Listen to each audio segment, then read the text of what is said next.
Yes, rono njo gwikaze kuri YouTube channel. Uyu mwanya rero tujya kugaruka ku nkuru ishimishije iri gucicikana hirya no hino ahantu hose hagiye hatandukanye, yaba mu Rwanda yewe no mu mahanga. Ni inkuru igezweho rwose. Rero we tujye kubana muri iki kiganiro, reka ngusabe gukanda subscribe kuri YouTube channel kugira ngo tujye tubana mu biganiro byinshi bya buri munsi bigiye bitandukanye. Tugiye kubana muri iki kiganiro, amazina yanjye nyakuri banyita Ntakirutimana Ubedi. Ntangiye nkubwira ngo nta kurutava nta na kurutagera, byose bisaba igihe. Iyo wicaye ugakora ugategereza isaha y'Imana ikagera, buri kimwe cyose wakigeraho. Gusa hari igihe ducika intege hakiri kare, bityo ugasanga inzozi zacu zirapfuye cyangwa se zirangiritse hakiri kare kubera amagambo y'abantu. Muvandimwe, ntuzigere ucika intege kubera ibyo abantu bavuga. Abantu turavuga pe, kandi tuvuga n'ibintu bidakwiye ibyinshi, ariko wowe reka nkubwire, nimba hari ikintu ushaka kugeraho nk'ubu buzima, uzagikorere, uzakore cyane. Isaha nigera nawe uzabona itara ryawe rimuritse, ukwezi gucanye ku manywa y'ihangu, kandi bizwi ko gucana nijoro ikiza ku manywa ari izuba. Ahubwo uwo munsi ukwezi kuzacana mu ijoro, kubera yuko isaha yawe izaba igeze. Umunsi wose yaba amanywa yaba ijoro uzajye ubifata kimwe, uvuge ngo uyu munsi ni mwiza pe, nta munsi uruta uyu nguyu. Burya ngo buri muntu wese mu buzima bwiwe agira umunsi umwe avuga ngo uyu munsi ntabwo nzawibagirwa habe na rimwe. Uyu munsi uzahora ari uw'amateka kuri njyewe. Ariko hari igihe bamwe na bamwe bahora bavuga ngo uyu munsi ntabwo nzawibagirwa. Uko uvuga ngo hari umunsi utazibagirwa, niko hari n'undi abavuga ngo nanjye uyu nguyu sinzawibagirwa. Hari ubu ari umunsi w'ibyishimo, akavuga ngo bitewe n'ibyishimo nagize kuri uyu munsi ntabwo nzabyibagirwa. Nabwo hari undi muntu aba ababaye bitewe n'ibyo yabonye kuri uwo munsi, akavuga ngo bitewe n'ibibaye kuri uyu munsi ntabwo nteganya kuzawibagirwa. Uyu mwanya rero tugiye kugaruka kuri uyu munyarwenya cyangwa se kuri uyu musore mwamenye muri benshi hirya no hino hano muri sinema nyarwanda, Nsabimana Eric. Uyu musore wacu rero uyu mwanya amaze guhabwa igihembo cy'umukomediste ukunzwe cyane hano mu gihugu cy'u Rwanda. Ni umudare yambitswe, noneho n'akarusho uyu musore wacu umudare yambitswe ntabwo yawambitswe n'umuntu uri aho ngaho ngo ukorera leta, ahubwo yambitswe n'umugabo udasanzwe ukora ibikorwa bye neza kandi ukora akazi kiwe yiturije. Umusore wacu rero yambitswe umudari we na nyakubahwa Paul Kagame. Ngira urareba ifoto iri kuri screen yawe, ni ifoto rwose imeze neza imeze neza cyane rwose. Uyu musore arimo yambikwa umudare. Buri muntu wese rero yakifuza gukora igikorwa icyo akoze akagihemberwa, ariko bamwe na bamwe bitewe n'imbaraga tubishyiramo hari igihe bidakunda, ugasanga ibyo twifuza ntabwo ariko bigenze, cyangwa se tugacika intege hakiri kare. Ariko iyo wicaye neza ugakora, burya baravuga mu kinyarwanda ngo iby'Imana biribwa n'uwarambije. Iyo rero ucitse intege nta kintu na kimwe wageraho, ariko iyo wicaye ugakora, burya ngo bya biryo by'Imana nawe ubiryaho, nawe rwose ukavuga ngo uyu munsi ni mwiza pe. Na Dr Nsabi rero ubwo yamaraga guhabwa uyu mudari yakomeje yirahira ngo uyu munsi ntabwo ngomba kuzibagirwa. Kuko mubizi rero uyu musore amazina ye nyakuri bamwita Nsabimana Eric. Uyu ni umusore rero uvuka mu karere ka Musanze mu majyaruguru y'u Rwanda. Uyu rero ni umusore ufite ababyeyi biwe bombi.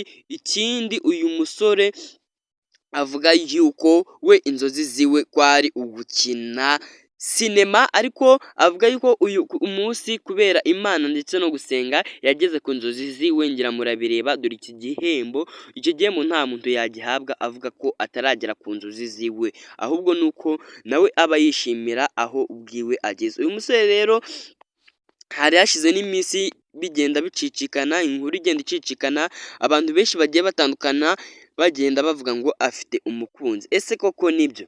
Nimba koko nawe ukeneye kumenya nimba uyu musore afite umukunzi, nabyo nzabibahereza, mwebwe ntimugire ikibazo. Nta kindi nafunguriye ino YouTube channel uretse kubahereza amakuru y'ibyamamare yewe n'amakuru agezweho hirya no hino, yaba politike, byose mujya mubibonera ku gihe dukomezanye n'ikiganiro cyacu. Uyu musore rero wacu niyo nshuti Yannick cyangwa se mwihangane gatoya izina narimvuze niryo bita Killaman. Niyo nshuti Yannick niwe Killaman kandi murabizi neza. Killaman rero nawe yishimiye ko uyu musore yahawe igihembo, cyane yuko ubundi nyirizina abantu benshi bahangaha mu gihugu cy'u Rwanda bavuga yuko Killaman ariwe yazamuye uyu musore Dr NSABI, ariko Killaman we ntabwo ariko abivuga, ahubwo avuga yuko bombi bafatikanyije kugira bazamuke. Ese koko nawe nimba wumvishe ibiganiro byinshi bigiye bitandukanye, ubona Killaman ariwe wazamuye Dr NSABI cyangwa barazamuranye?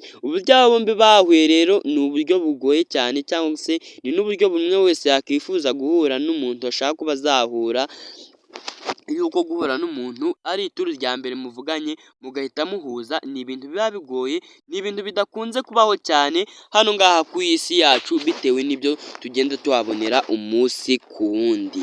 Uyu musore wacu rero Killaman yakundaga gukoresha urubuga rwa Instagram, ngira ngo murabyumva neza, nigiye mu kuntu Killaman yahuye na Dr NSABI, nibyo ngiye kubanyuraho muri makeya mbibabwire gakeya dukomeze ikiganiro cyacu. Killaman rero uburyo yahuye na Dr NSABI, aba bombi bahuriye ku rubuga rwa Instagram. Dr NSABI rero yari afite Instagram ubwo yari agitangira gukina komedi azaprodinga kuri YouTube, ni nako kuri Instagram hari utuntu duto yagendaga ashyiraho, ariko urwo rubuga rwe rwa Instagram Killaman yari yaramufollowinze akurikira video ziwe, cyane yuko muri icyo gihe Killaman nawe yakinaga komedi, amaze igihe kinakina byaranze, noneho yazajya areba udukomedi twa Nsaba bashyize kuri Instagram tw'uduce akabona ni twiza cyane, noneho umunsi umwe aricara aravuga ngo ariko se nazatumiye uriya musore tugakinana, cyangwa se nazamusabye. Ubwo rero Killaman yabisabaga uyu musore wacu Nsabimana Eric cyangwa se Dr NSABI ko bazakinana, Nsabimana Eric nawe yahise abyemera cyane, aravuga ati rwose ndabyemeye, cyane yuko nabo bwa mbere yari abonye umuntu umubwira ati dukinane. Uyu musore wacu rero ubwo yari akibyemera, yafashe umunsi umwe ava mu mujyi wa Musanze cyangwa se i Musanze yerekeza mu mujyi wa Kigali, araza barakinana na Killaman, bakina video ya mbere, ni video bakinnye yitwa ngo kugura indaya. Ni video mwabonye rero, ni video yatwitse cyane kuri channel ya Killaman, ariyo iranyuzaho filime ya My Heart. Ni video yatwitse ku buryo na n'uyu munsi ifite views nyinshi cyane, iri muzo afite kuri channel, ifite views zisaga 450. Urumva yuko yarebwe n'abantu benshi cyane, kandi ni video irimo ikabakaba mu mwaka umwe hafi n'igice. Urumva yuko nta n'igihe kinini iramaraho. Rero ubwo Killaman yari agikinana na Dr NSABI, iyo video yabonye ikunzwe cyane, abantu benshi bayishimiye, noneho ahita abwira uyu musore wacu ngo ese waretse tukajya dukorana. Nuko nguko batangiye gukorana, yewe abantu benshi bahita batangira kubamenya gutyo, cyane yuko Dr NSABI ntawe yari azwi na Killaman ntawe yari azwi. Bamenyanye Killaman afite channel ifite 30,000 by'abasubscribers, Dr NSABI iri abakoreraho yari ifite 21,000 by'abasubscribers. Urumva baye bakiri hasi batarazamuka cyane, ariko noneho hanyuma bakimara guhuriza hamwe ibintu byose byikora, bose imbuga nkoranyambaga zabo zirazamuka ku muvuduko uhambaye. Rero uyu mwanya Killaman nawe yishimiye igihembo Dr NSABI yahawe cy'umukomediste wa mbere mu gihugu cy'u Rwanda ukunzwe n'abantu benshi, kandi iki gihembo nawe urabibona uyu musore wacu yari agikwiye rwose, agikoreye igihe kinini. Rero iki gihembo hari benshi batabyishimiye, bakomeje bagenda bavuga ngo Dr NSABI n'ubwabo uriya mudare se yarawukwiye, bamwe bakomeje bavuga ngo wari ukwiye nk'abamenya, ariko kubera amahirwe y'umuntu, ndetse wenda wasanga na nyakubahwa Paul Kagame yakundaga video z'uyu musore wacu Nsabimana Eric.